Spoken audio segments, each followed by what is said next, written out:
안녕하세요. 오늘은 삼계탕을 만들어 봤어요. 삼계탕은 닭을 뼈쳐 넣고 끓이기 때문에 국물이 진하고 그리고 인삼을 넣어서 냄새까지 다 잡아주기 때문에 웬만하면 다 맛있어요. 그런데 오늘은 그거보다 조금 더 맛있게 만들어 볼게요. 먼저 인삼을 준비하는데요. 저는 오늘 500g짜리 닭 3마리를 쓸 거거든요. 그래서 인삼도 3개만 넣었어요. 그런데 인삼에 저 잔뿌리 있잖아요. 저거는 잘라주세요. 버리려고 하는 게 아니고요. 저 잔가지는 찹쌀이랑 넣어줄 거고요. 큰 덩어리는 육수 낼 때 쓸 거예요. 닭 내장에 있던 곳에다가 찹쌀을 채워넣을 건데요. 문제는 찹쌀이 익기 전에 흘러나올 수가 있어요. 그래서 이쑤시개를 이용해서 그 부분을 막아주기도 하는데요. 이쑤시개에는 몸에 나쁜 물질들이 많이 묻어 있거든요. 그래서 가열하는 요리에는 사용하지 않으시는 게 좋아요. 저 새송이 버섯은 일종의 기저귀라고 생각하시면 돼요. 이제 닭을 손질해 볼 건데요. 아마 생닭 만지는 거 무서워하시는 분 많으실 거예요. 닭이나 오리의 날개는 통째로 요리할 때 별로 예쁜 모양을 만들어내지 못해요. 그래서 얘네들을 움직이지 못하게 저렇게 뼈를 꺾어서 움직이지 않게 고정을 시켰어요. 날개를 잘라내지는 마세요. 거기는 육수에 도움을 주는 뼈도 있고 콜라겐도 있잖아요. 그리고 문제는 여긴데요. 저 닭의 갈비가 보이시죠? 게륵인데요. 원래 저기에는 내장이 채워져 있었는데 내장은 다 제거를 했어요. 근데 다 제거한 건 아니고 돈이 되는 닭의 간이나 염통 이런 거는 깨끗하게 제거가 됐는데 돈이 안 되는 내장은 그대로 있어요. 근데 다행히 손으로 넣었을 때 손에 닿는 부분에 있거든요. 그래서 흐르는 물에다가 닦아주면서 내장을 다 제거해 주세요. 그리고 냄새가 걱정이 되시면은 식초로 씻어주신 다음에 키친타월로 깨끗이 물기를 제거해 주세요. 그리고 저 밑부분에 소속이 없는 헐렁한 닭 껍질이 있거든요. 저 부분은 제거해 주세요. 육수에 도움이 안 돼요. 그리고 저기 꼬랑지 보이시죠? 닭이나 오리에는 저 꼬랑지가 있는데요. 나쁜 냄새가 여기서 다 나요. 그러니까 꽁지는 꼭 제거해 주세요. 500g 닭 한 마리에 마늘은 딱 3개만 넣으시면 돼요. 근데 꼭 다져서 넣으셔야 돼요. 하나는 다져서 저 내장이 있어야 될 부분에 넣어줬어요. 그리고 제가 찹쌀을 한 4시간 정도 불려놨거든요. 불린 찹쌀을 조심스럽게 저 내장이 있어야 될 부위에 채워주세요. 아무래도 내장이 있었던 곳이라서 냄새 요 주의 구간이에요. 그러니까 여기에다가 냄새를 좀 잡아주기 위해서 마늘도 넣어줬고요. 그리고 아까 준비해 놓았던 인삼 잔뿌리예요. 인삼 잔뿌리 한 두세 개 정도 넣어주세요. 그리고 중요한 거는 찹쌀은 익으면서 불어요. 그렇기 때문에 저기를 다 채우면은 나중에 닭이 터져버리거든요. 그러니까 다 채우지 마시고요. 한 60% 정도만 채워주세요. 그리고 집에 찹쌀이 없거나 찹쌀을 싫어하시는 분은 저기에다가 감자 넣으셔도 돼요. 쌀알을 넣었는데 밑부분이 완전히 뚫려 있어요. 그래서 저는 이거를 막아주기 위해서 새송이 버섯을 얇게 썰어서 넣었거든요.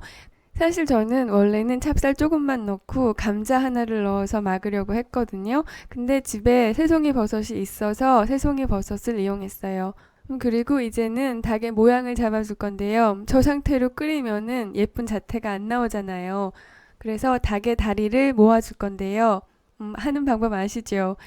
닭 껍질에다가 구멍을 살짝 뚫어서요. 저렇게 닭 다리를 그 안에다가 넣어주는 거예요.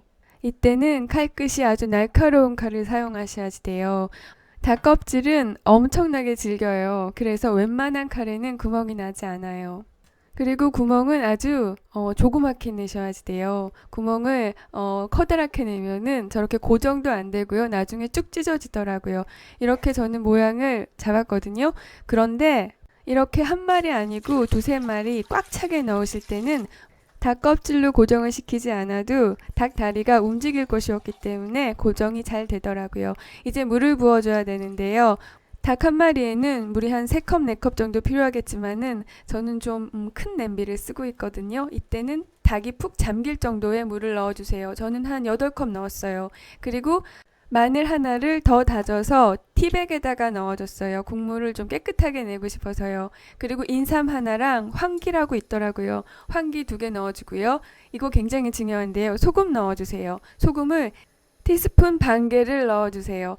그리고 뚜껑을 열고 강불에 끓여주시면은 저렇게 거품이 올라오거든요. 거품 올라오는 거는 걷어주시고요. 그리고 아까 까먹었던 대추 2알 넣어줬어요. 그리고 옆에 2마리를 더 끓이고 있는데요. 저 위에 보이는 거는 다리 고정 안 했어요. 근데도 움직이지 않더라고요. 여기는 인구 밀도가 높아서 물 8컵 넣어줬더니 닭 2마리가 다 잠기더라고요. 저처럼 한 마리에 물 많이 넣고 끓이실 때는 처음 20분은 뚜껑 닫고 끓이시고요. 그 다음 25분은 뚜껑을 열어놓고 물을 증발시켜 주세요. 그리고 이번에는 마늘 3개를 아주 곱게 다져주세요. 저렇게 곱게 다질 자신 없으시면은 이번에도 티백을 이용하시면 돼요. 그리고 대파는 1mm 두께로 아주 가늘게 썰어주세요.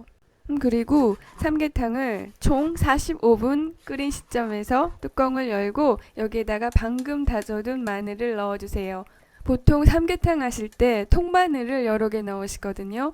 근데 잘 아시겠지만 통마늘에는 알리신이 하나도 없어요. 통마늘 넣는 거는 마늘을 안 넣는 거랑 똑같아요.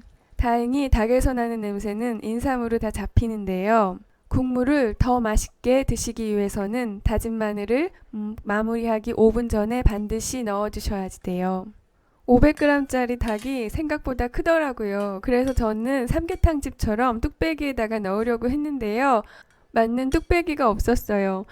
그리고 닭은 통닭처럼 등이 위를 향하게 놔야지 예의라고 생각을 했거든요. 그런데 그렇게는 모양이 잡히지가 않더라고요. 그래서 어쩔 수 없이 예의는 없어 보이지만 다리를 꼰 닭을 배가 위로 향하게 놓은 채로 먹었어요.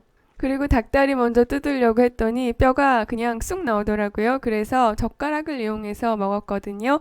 진짜 부드럽고 그리고 제가 소금을 넣었잖아요. 그래서 간이 완전히 골고루 배서 맛있었어요. 제가 국이나 수프 끓일 때 늘 말씀드리지만은 맛있게 만들기 위해서는 소금을 반드시 요리 시작하기 전에 넣으셔야 돼요. 그래야 재료에 골고루 간이 배요. 소금을 요리 마지막에 넣으시면은 어떤 현상이 생기냐면은 요리하자마자 맛있는 게 아니고 그 다음날 맛있어져요. 그리고 찹쌀이 잘 익었는지 봤는데요. 잘 익었어요. 익은 다음에는 자기네들끼리 찰싹 달라붙어서 그때는 흘러넘치지 않아요. 새송이 버섯은 임무를 마쳤으니까 이제는 빼줬어요. 그리고 저 찹쌀을 먹어보는데요. 구수하니 맛있더라고요. 그리고 제가 저기에는 인삼 잔뿌리를 넣었잖아요. 그래서 전체적으로 인삼 향이 강했어요. 그런데 인삼 향도 사실 굉장히 강하잖아요. 그게 싫으시면은 인삼은 잔뿌리 아주 조금만 넣어주세요. 솔직히 저는 여태까지 맛없는 삼계탕은 먹어본 적이 없어요. 그러니까 하던 방법으로 계속 끓이셔도 돼요. 근데 소금을 요리 시작 전에 넣고 마늘은 요리 마지막에 넣어주면 훨씬 더 맛있어져요. 네, 오늘도 봐주셔서 감사합니다. 안녕히 계세요.